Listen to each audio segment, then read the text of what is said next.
मध्य प्रदेश के स्वास्थ्य मंत्री राजेंद्र शुक्ल के क्षेत्र का हाल क्या है, यह सीधे में हुई घटना के बाद समझा जा सकता है। स्वास्थ्य विभाग बेलगाम है और विभाग की व्यवस्था पटरी से उतर चुकी है। उम्मीद थी लोगों की कि राजेंद्र शुक्ला स्वास्थ्य मंत्री बने हैं तो हो सकता है इस विभाग का कायाकल्प हो, लेकिन व्यवस्थाएं जस की तस है। अधिकारी और अस्पताल प्रबंधक मनमानी पर उतारू है। सीधी जिला अस्पताल में प्रसूति कक्ष में प्रसव के दौरान लापरवाही का आरोप लगा है, जहां प्रसूता का आरोप है कि जब प्रसव पीड़ा तेज हुई तो वहां कोई नर्स मौजूद नहीं थी, जिससे प्रसव के दौरान नवजात शिशु फर्श में गिर गया, उसके सिर में चोट आई और मौत हो गई। मध्य प्रदेश के सीधी जिले में दिल दहला देने वाली खबर सामने आई। जिले में अस्पताल प्रबंधन की बड़ी लापरवाही के चलते नवजात की मौत हो गई। यहाँ डिलीवरी के वक्त नवजात फर्श पर गिर पड़ा, इससे उसकी मौत हो गई। घटना के बाद से अस्पताल में हड़कंप मच गया। परिजनों का रो रो कर बुरा हाल है, माँ का रो रो कर बुरा हाल है। वह लगातार अस्पताल प्रबंधन पर आरोप लगा रही है, न्याय की मांग कर रही है, लेकिन अभी तक कोई कार्रवाई नहीं की गई। मृत नवजात के परिजनों ने अस्पताल प्रबंधन पर गंभीर आरोप लगाया। उनका कहना है कि बार बार कहने के बाद भी उन्हें मदद नहीं दी गई। अस्पताल में प्रेग्नेंट बहू को लेकर केवल एक नर्स के सहारे छोड़ दिया गया।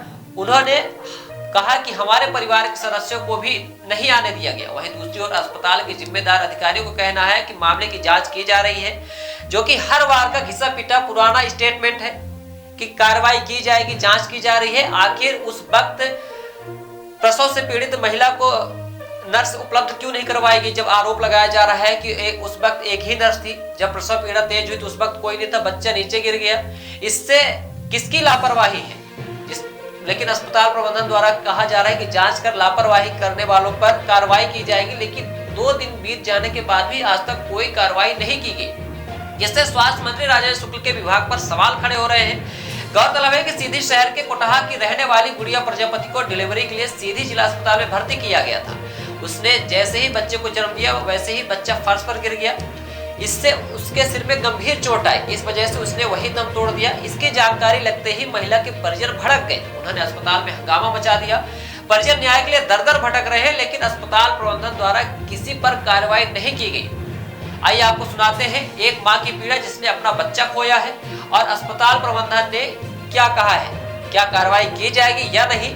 मध्य प्रदेश में मोहन सरकार की लाडली बहना स्वास्थ्य मंत्री राजेंद्र शुक्ल के विभाग से क्या कोई उम्मीद लगा सकती है? क्या उससे कोई न्याय मिल सकता है या फिर पुराने ही मामलों की तरह इस मामले को भी रफा दफा कर दिया जाता है? देखना दिलचस्प होगा।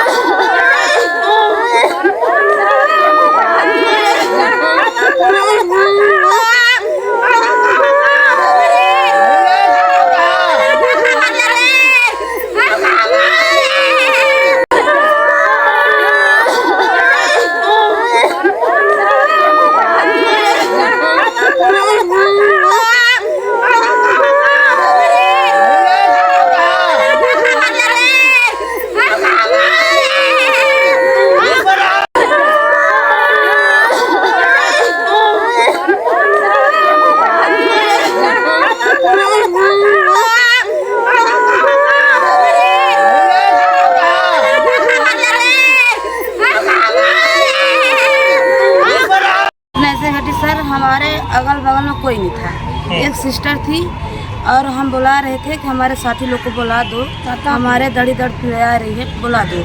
सबको बाहर कर दी। हम पानी मांग रहे थे, पानी बाहर तड़प रहे थे, हमको पानी दे दो, नहीं दी। बोलती है तुमको बच्चा उबाना है, उसको उबाना है। हम कुछ नहीं बोले। सर जब अच्छा पीड़ा आई हाथ, वो एक सिस्टर थी, पानी फोड़ के कैतिक हो गई और बच्चा मचका गया। बच्चे के सिर में यहीं पे लग गया। ये नॉर्मल डिलीवरी थी? हाँ, नॉर्मल डिलीवरी थी, कुछ नहीं करी है। डॉक्टर ने किया था? डॉक्टर ने, सिस्टर ने किया जी। फिर बच्चा कैसे गिर गया? बच्चा पिटका गया, कोई नहीं हाथ में लिया, के पकड़ के रहा ही नहीं भी। अगल बगल कोई नहीं रहा। हम बोलते थे कि हमारे साथी लोग को बुला दो, बोली कि हम हैं तो तुमको होवाना है कि साथी लोग को होवाना है, दूरी खड़ी नहीं। अब जब बच्चा फट जाएगा तो बोलते हैं हम 10 कपड़ा गंदा कर ले, अपनी ड्रेस गंदा कर ले, हम क्या करें? नर्स का नाम पता है आपको? नाम नहीं पता है भैया। कितनी नर्स मौजूद थी उस टाइम पर? बहुत सारी थी। आपका क्या नाम? हमारा नाम गुड़िया प्रजापति। कब एडमिट हुई? परसों। पति का नाम क्या है? रावेंद्र प्रजापति। क्या उम्र होगी आपकी? हमारी उम्र हो गई 23 साल। ये घटना घटने के बाद आपने पुलिस को सूचना दिया? नहीं दिया सर। नहीं दिया। आज हमने पाया सूचना, परसों शीशा में पैक कर लिया। हम बोलते थे कि हमको दिखा दो, कोई नहीं दिखाया। अब क्या चाहती हैं आप? हम चाहते सर, हमको बच्चा चाहिए, हमको बच्चा चाहिए। शादी कब हुई थी आपकी? हमारी शादी हुई थी 11 साल हो गया। पहला बच्चा है आपका? नहीं, चौथा बच्चा है सर। तीन बच्चा हमारे सही है, घर में है। चौथा बच्चा है, नॉर्मल हुए थे, सब नॉर्मल हुए थे सर।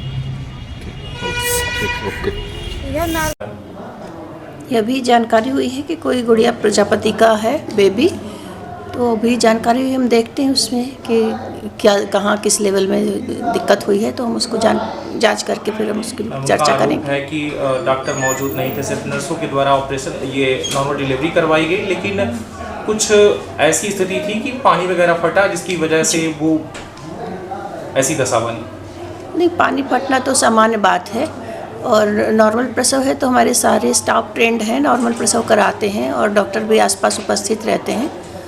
बाकी ऐसे कोई दिक्कत नहीं है। बाकी अगर इस पर्टिकुलर केस है तो हम उसको जांच करके उसमें देखते हैं कि कहाँ गलती हुई है या चूक हुई है। इस पर किस तरीके की कार्यवाही की जाएगी? जांच कराते हैं। Every passionate child has a unique story. Mount Era Convent School. Mount Era Convent School believes that a better future lies where children can love themselves.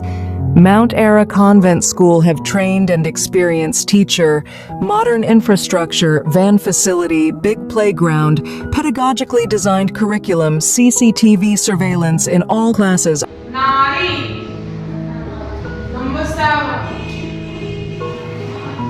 Classes are available from nursery to 8th in English medium. हमारा पता है mount era convent school, SF ground के पास, ward क्रमांक 44, home guard office के सामने। हमारा number है 99 073 17 81 7।